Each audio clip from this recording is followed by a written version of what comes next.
Well, there you go. That's what's happening on the Wii Shop channel. One thing I failed to mention at the end of Corey's demo of SmackDown 2011 is the release date. It's October 26th, so look out for the game now. Right now, I'm joined by Sal DeVita, an entirely new wrestling game, an entirely new WWE game. You are the man behind it.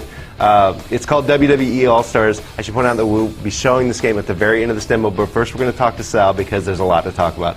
So, first of all, let's talk about the approach to WWE All-Stars. This is a brand new wrestling game. Yep. We've seen THQ do non-SmackDown games before, and so this is an entirely new approach. Tell me about the team's approach. Yeah, this approach is something that we've never tried before. It's taking the WWE characters and bringing them to a level that is larger than life. Okay. So, where SmackDown is an excellent sim game, this game is meant to be something that's more exaggerated reality. So the characters are bigger, their muscles are bigger, the movesets are more powerful, stronger, they jump higher, they throw farther, just immense energy and power behind what they do. So. Now, you're no stranger to wrestling games. You've been involved with sports, for that matter, a lot of different sports games. You did the Blitz games, you've done the TNA games. Can you talk about how that sort of informed WWE All-Stars, particularly with TNA, because that was a wrestling game? What you learned from that bringing into this project? Yeah, learn on TNA, we learned that wrestling is a lot harder of a game to make than what it looks like. There's so much to it. The wrestling superstars are just amazing athletes. They can do so much stuff.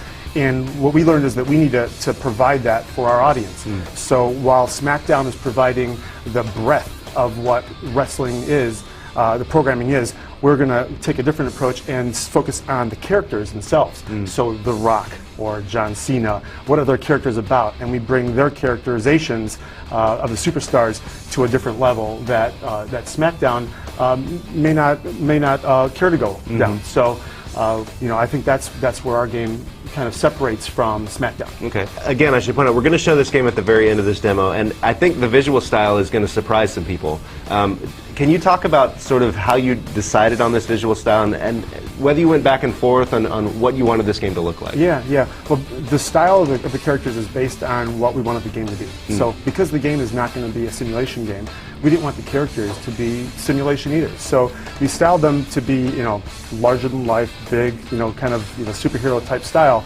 but they're still realistic. So like when you look at them, they're just kind of these big meaty little superheroes that you're going to grab and wrestle around with. Right. So they're the style of the game matches what movesets they're performing, and because they're performing bigger moves, I think these characters fit. And the SmackDown series is pretty deep in terms of controls, has a lot of things you can do. How are you approaching controls and accessibility? Yeah, this game is more styled. It's similar to a fighting game where responsiveness is very fast. The moves you can chain things together very well, a lot of combos in the game. There are impacts, again, are much harder, throwing people farther, a lot more agile type moves. You can dive, from ropes and over ropes and from turnbuckles to almost 3/4 of the way across the ring, and so it's very much more of a, I'd say, fighting-esque than wrestling. However, we maintain our roots in wrestling because it's the characters are wrestling, and man, no more entertaining moves than what you can see in the wrestling world. I mean, those guys really do some creative stuff. Well, I've seen some stuff of this game, and there's lots of entertaining moves in here. So let's stop talking and just show the merest of teases of this game. So let's dive into it and find out what's going on here. All right, so as we're looking at the game, you can see that the guys are definitely beefier than what they would be like in real life. But again, the game is more about responsiveness. It's more about hard hits. As you can see, I'm chaining some moves together there. Hit the guy there, grab him, flip around him here. Lots of quick moves. Ooh, nice. Blow out his lungs there. Once you lock a guy up here, you can throw him down to the ground like that, or you can, there's a strong grab him up like this, and even pick him up and give him a big slam. Oh man. Just grab him out of the air as well. Oh. Flip him around again, give him a little neck breaker there. Okay. All right. And then, of course, what I'm doing here, I'm building up all these moves so that I can fill up that meter that you can see below the name John Cena is all filled up, and that gives me energy. That energy is used to perform signature moves, and our signature moves are a little bit different than what they would normally do. I would imagine. So in this case here, I'll perform a signature move to him here. Oh, I got grabbed out of it. Let's try that again. There we go. Grab him up there. Can't see me. Yeah. Up in the air. Up in the air, and bam. And back down. Shockwave effects, crowd goes crazy, that kind of a thing, you know. So the game is designed to be bigger and I guess more impactful than what you'd normally see in a wrestling game or, you know, absolutely, a normal fighting game.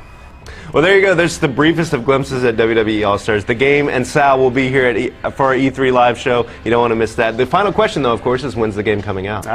Early 2011. Early 2011. That's WWE All-Stars. Sal, thank you so much for being here. Guys, that's a look at WWE All-Stars and WWE SmackDown. Both those games will be part of our live show at E3. You don't want to miss that. And, of course, we're going to have tons of E3 coverage coming up in just a few days. And this Thursday, June 10th, we're going to have our pre-E3 show where we're going to tell you everything you need to know about GameSpot's upcoming live coverage of E3 2010. You don't want to miss it. For the entire GameSpot crew, for Sal DeVita, for Corey Ledesma, I'm Brian Eckberg. See you guys Thursday.